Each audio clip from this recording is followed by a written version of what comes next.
بے گناہ سویلین ہماری آنکھوں کے سامنے موت کے گھاٹ اتارے جا رہے تھے۔ میں نے تمام احتیاطیں بالائے طاق رکھ کر پچھلے اور بائیں سمت والے دستوں کو فائرنگ تیز کرنے کا حکم دیا اور اپنے جوانوں کے ساتھ خود بھی چارج کر دیا۔ میرے دستے کی واحد مشین گن، جو کسی حد تک محفوظ جگہ نصب تھی، ہمیں ایک طرف سے کورنگ فائر مہیا کر رہی تھی، جبکہ جوان میرے دائیں بائیں کرالنگ کرتے اس سمت سے آگے بڑھ رہے تھے جدھر سے ہم نے دیہاتیوں کو باہر نکالا تھا۔ صوبیدار صاحب نے موقع کی نزاکت کو خوب سنبھالا۔ 2 جوانوں نے لوگوں کو دیواروں کی اوٹ میں بٹھا کر ان کے سامنے مورچہ جما لیا۔ خود صوبیدار صاحب باقی جوانوں کے ساتھ مکانوں کی چھتوں اور منڈیروں سے تخریب کاروں پر فائر کرنے لگے۔ میرے ساتھ ہی میرے پیچھے پیچھے گاؤں کے کچے مکانات کی آڑ لیتے تخریب کاروں کی سمت بڑھ رہے تھے، اور وہ لوگ اونچائی پر ہونے کی وجہ سے ہم سے برتر پوزیشن میں تو تھے، لیکن ہم نے حکمت عملی ہی ایسی اختیار کی تھی کہ وہ اس ایڈوانٹیج کا کوئی فائدہ حاصل نہ کر سکے۔ میں نے اپنے جوانوں کو بکھرنے اور محفوظ آڑ کے ساتھ آگے بڑھنے کا حکم دیا۔ تقریباً آدھ گھنٹے کی خونریز جنگ کے بعد تخریب کاروں کے 50-60 آدمی بچ گئے اور 80 کے قریب ہم نے گرفتار کر لیے۔ بھارتی پروپیگنڈے نے فضا مسموم کر رکھی تھی، خصوصاً فوج سے عوام کی نفرت کے مظاہرے تو اکثر دیکھنے کو ملا کرتے تھے، لیکن جہاں صورتحال بالکل برعکس تھی۔ دیہاتیوں نے تخریب کاروں کی بربریت کا مظاہرہ دیکھ لیا تھا اور یہ بھی دیکھ چکے تھے کہ ہم نے انہیں بچانے کے لیے کیا کچھ نہیں کیا۔ میرے 6 جوان زخمی تھے اور 1 مارکے میں شہید ہو چکا تھا۔ یہ جوان ایک بچے کو فائرنگ رینج سے بچانے کے لیے لپکا تھا کہ تخریب کاروں کی ایک گولی اس کے عین دل پر لگی اور وہ زندہ جاوید ہو گیا۔ لوگ تخریب کاروں کی تکہ بوٹی کرنے پر تلے ہوئے تھے۔ بڑی مشکل سے ہم نے بپھرے ہوئے ہجوم سے گرفتار شدگان کو نکالا اور اپنے شہید اور زخمی ساتھیوں کے ہمراہ ٹرکوں کی طرف جانے لگے۔ ابھی ہم گاڑیوں تک پہنچے ہی تھے کہ میرے سیکنڈ ان کمانڈ نے جلدی سے دوربین میرے ہاتھ میں پکڑا کر ایک سمت اشارہ کیا۔ میں نے دوربین آنکھوں سے لگائی۔ گاؤں سے کچھ فاصلے پر ندی بہتی تھی، اس کے کنارے میں نے فوجی وردی میں کسی کو لڑکھڑاتے ہوئے اپنی سمت بڑھتے دیکھا۔ میں سوچنے لگا کہ کون ہو سکتا ہے۔ میرے ذہن میں کل شام روانہ ہونے والی پارٹی ضرور تھی، جو کمپنی ہیڈ کوارٹر سے ہماری روانگی تک واپس نہیں آئی تھی، لیکن امید تھی کہ ہمارے جاتے ہی وہ لوگ آ گئے ہوں گے، یا ممکن ہے کہ گرفتار شدگان کے ساتھ انہوں نے رات کو سفر کرنا مناسب نہ سمجھا ہو اور صبح آنے کا ارادہ کیا ہو۔ پھر یہ کون تھا؟ مختلف خیال اور وسوسے میرے دماغ میں سر اٹھانے لگے۔ میں نے خود آگے بڑھ کر حالات جاننے کا فیصلہ کیا۔ میرے ہمراہ 3 جوان تھے۔ ہم لوگ بھاگتے ہوئے اس کی سمت بڑھے۔ کسی ممکنہ خطرے کے پیش نظر ہماری انگلیاں ٹریگرز پر تھیں۔ آہستہ آہستہ آنے والے کے نقوش واضح ہونے لگے۔ یہ پاکستانی فوج کا جوان تھا اور اس پارٹی سے متعلق تھا جو کل شام تخریب کاروں کی سرکوبی کو روانہ ہوئی تھی۔ ہمیں دیکھتے ہی وہ رک گیا۔ اس کی وردی خون آلود اور بھیگی ہوئی تھی۔ وہ اتنا زخمی تھا کہ ٹھیک طرح چل بھی نہیں پا رہا تھا۔ صورت کچھ جانی پہچانی دکھائی دی۔ پھر اچانک جیسے میرے ذہن کو زوردار جھٹکا لگا۔ میرے سامنے منیر کھڑا تھا۔ منیر میرے ساتھ کے گاؤں کا رہنے والا نائک تھا اور شادی سے صرف 5 روز قبل اسے ہنگامی حکم موصول ہوا تھا کہ اپنی کمپنی کے ساتھ مشرقی پاکستان پہنچے۔ اس کا چہرہ دھول سے اٹا ہوا تھا۔ وہ یکبارگی لڑکھڑایا اور گر پڑا۔ میں نے بے اختیار نیچے جھک کر اسے اٹھانا چاہا اور اس اثناء میں دوسرے جوان نے اپنی چھاگل اس کے منہ سے لگا دی۔ منیر! منیر! منیر نے مجھے پہچان کر کچھ کہنے کا ارادہ کیا، لیکن ہم دونوں ڈسپلن کے پابند تھے، فوجی تھے نا۔ اس نے میرے کندھوں پر لگے سٹار دیکھ کر بجائے میرا نام لینے کے مجھے سر کہہ کر مخاطب کیا۔ وہ بولا کہ سر ہم گھیرے میں آ چکے ہیں، سیٹ کام نہیں کر رہا۔ میں بڑی مشکل سے اتنا کہہ کر وہ خاموش ہو گیا۔ اس میں بولنے کی سکت باقی نہ رہی۔ مشرقی پاکستان ندی نالوں، جنگلوں، دلدلوں اور کھائیوں کا دیس ہے۔ یہاں قدم قدم پر رابطے کی ضرورت رہتی ہے۔ علاقے کے متعلق معلومات رکھنے والے چند گوریلے علاقے سے ناواقف سینکڑوں فوجیوں کو گھیر کر مار سکتے ہیں۔ یہ پارٹی بھی کسی میدان جنگ میں نہیں، بلکہ ہماری طرح اطلاع ملنے پر تخریب کاروں کو گرفتار کرنے گئی تھی، مگر خلاف توقع دشمن کی طاقت ان کے اندازے سے زیادہ نکلی۔ میں نے فوراً اپنے ساتھی کو ہدایات دے کر پیچھے روانہ کیا اور خود زمین پر بیٹھ کر منیر کے سینے پر لگے گہرے گھاؤ کا جائزہ لینے لگا۔ اتنے گہرے زخم کے ساتھ اس کا یہاں تک پہنچ جانا کسی معجزے سے ہرگز کم نہ تھا۔ میں نے اپنی فیلڈ پٹی کھول کر اس کے سینے پر باندھنی چاہی تو نائک منیر نے ہاتھ کے اشارے سے مجھے منع کر دیا۔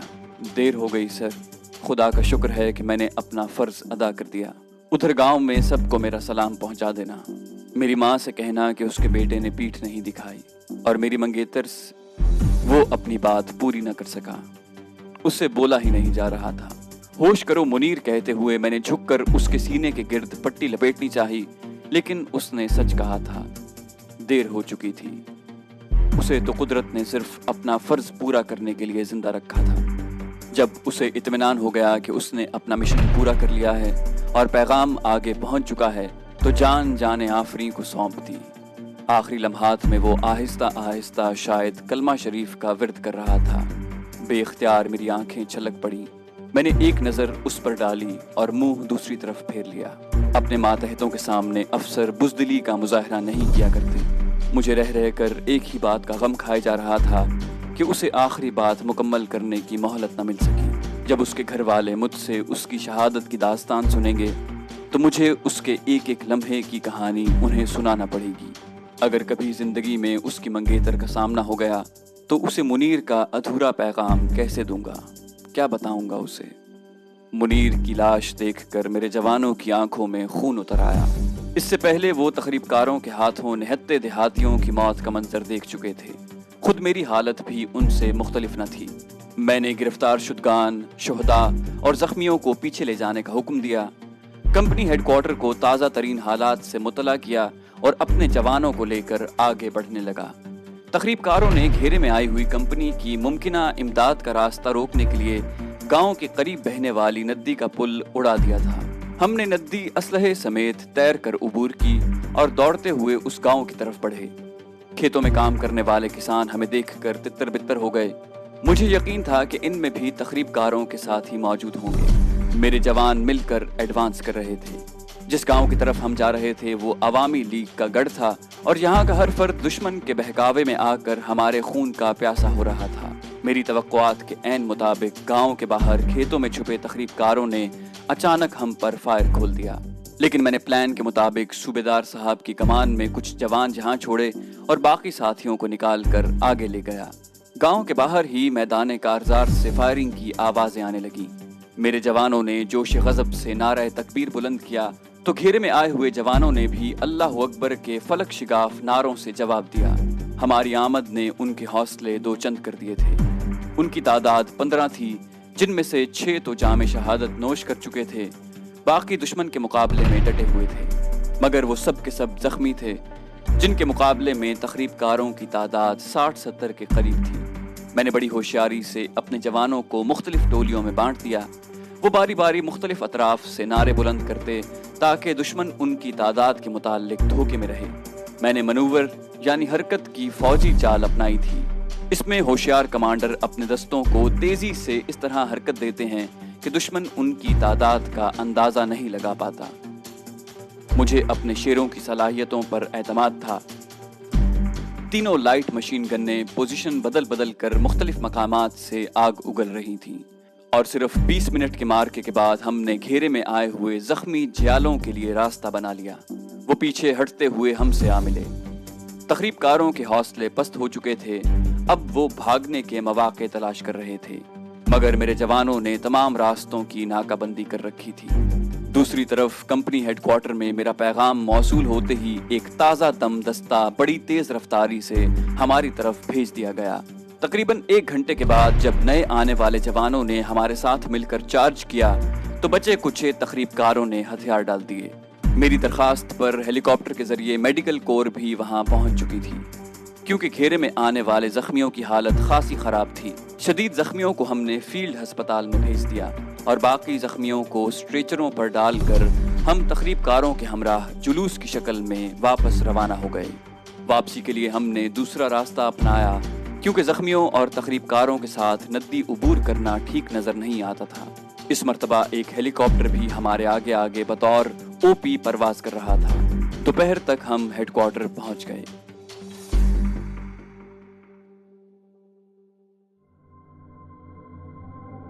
تو دوستو، یہ تھی ہماری آج کی کہانی، جو کہ طارق اسماعیل ساگر کی لازوال داستان کمانڈو پر مبنی ہے۔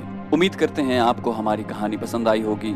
جانے سے پہلے اس ویڈیو کو لائک اور شیئر کرنا مت بھولیے، اور اگر ابھی تک آپ نے ہمارے چینل کو سبسکرائب نہیں کیا تو اسے سبسکرائب کیجیے تاکہ آپ کو ہماری تمام کہانیاں بلا تاخیر ملتی رہیں، اور کامنٹ کر کے ہمیں بتائیے کہ آپ کو یہ کہانی کیسی لگی۔ ہم اس سلسلے کی مزید قسطیں لے کر جلدی حاضر ہوں گے۔ اپنا بہت خیال رکھیے گا۔ اللہ حافظ۔